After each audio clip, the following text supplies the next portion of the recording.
ketika tidak mengenal Islam, benar-benar wanita itu direndahkan. Kita mengenal dengan Camp Nazi dulu ketika Perang Dunia Kedua.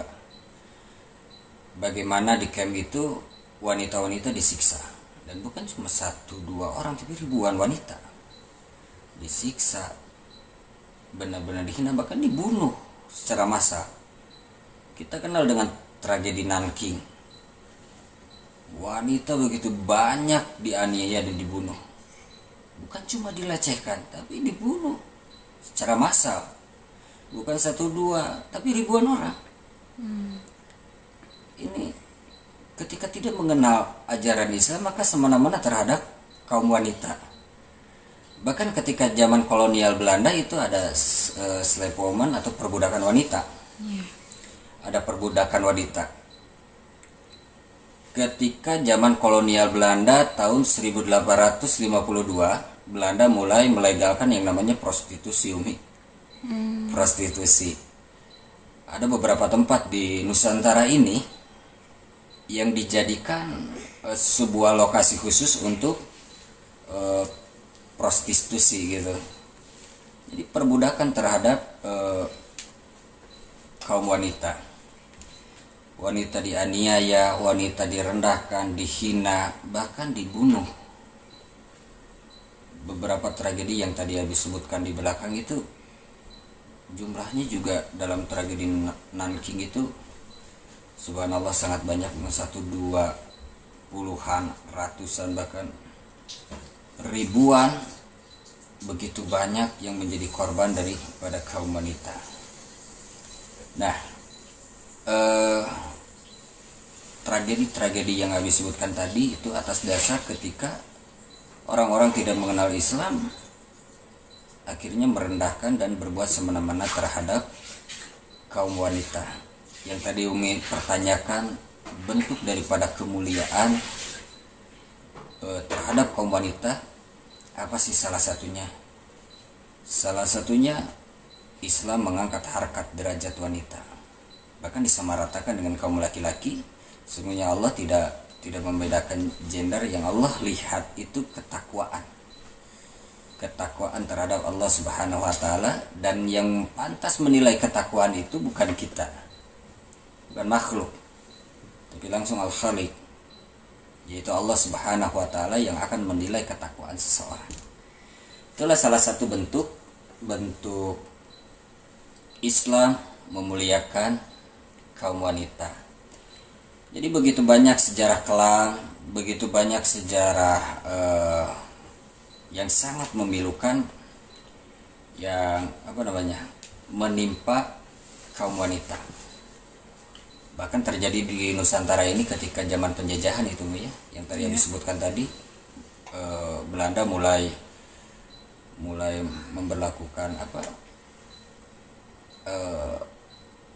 perbudakan terhadap kaum wanita.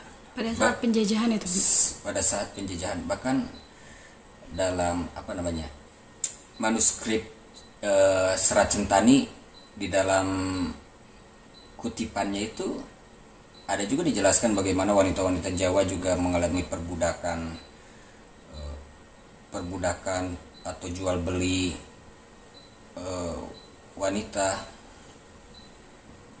Nah, di zaman Belanda pada tahun 1852 itu pemerintahan Hindia Belanda benar-benar melegalkan prostitusi. Seperti yang terjadi di Jakarta, itu ada di Makau, Jakarta. Atau yang di Bandung itu yang terkenal Saritem, Umi. Saritem itu sudah ada sejak tahun 1838. Jadi sebelum Indonesia merdeka. Jauh jadi sebelum penjajahan. Iya, jauh sebelum Indonesia merdeka. Bayangin nih, lokalisasi Saritem itu berdiri sejak 1838 dan baru mendapat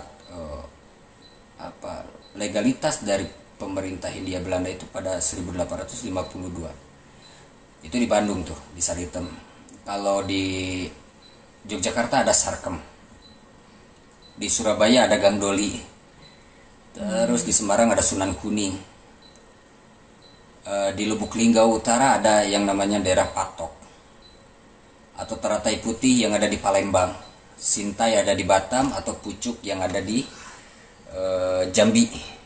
Abi tahu daerah ini bukan berarti Abi nasabah ya, tapi Abi baca artikel, dan itu tempat-tempat dulu yang dijadikan prostitusi, komoditi untuk menjual wanita, perbudakan wanita. Ini bagi orang-orang yang tidak mengenal Islam, wanita itu sangat direndahkan, sangat dihinakan. Maka datanglah Rasulullah Shallallahu Alaihi Wasallam membawa Islam dan sangat memuliakan wanita.